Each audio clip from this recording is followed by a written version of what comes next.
Δεν το είχε. Όλα λειτουργούσαν. Τα πάντα λειτουργούσαν. Και όλα τα συστήματα της Λαρίσης λειτουργούσαν. Όλα. Εδώ έχω θέμα. Δεν λειτουργούν τα φανάρια και τα ηλεκτρικά. Λειτουργούσαν και τα φανάρια και τα ηλεκτρικά εκεί. Είναι τώρα.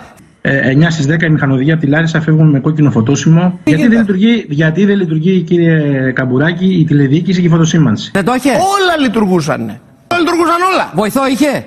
Ελάτε. Όχι, πάντα ήταν ένας ο σταθμάρχης. Ναι. Δουλεύουμε πάντα δύο σημάδια. Και όταν εγώ απέκτησα την εμπειρία, ανέβαλα πρώτο σταθμάρχηγο και είχα και δεύτερο βοηθό. Στις βάρδιες και ήμασταν δύο σταθμάρχες. Δεν υπάρχει τίποτα που να περνάει από το χέρι μας που δεν θα κάνουμε για να μάθετε την αλήθεια. Υπήρχε δικλείδα ασφαλείας μέχρι το 2020. Μάλιστα. Είναι ψευδές αυτό.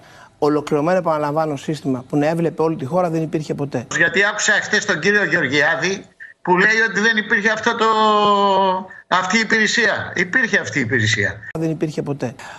Είναι ψευδές αυτό. Θα σκιστούμε, θα κάνουμε τα πάντα για να μάθουν τουλάχιστον την αλήθεια τι πήγε στραβά. Είναι δέσμευση, είναι λόγος τιμής, θα γίνει. Δεν το είχε. Όλα λειτουργούσαν.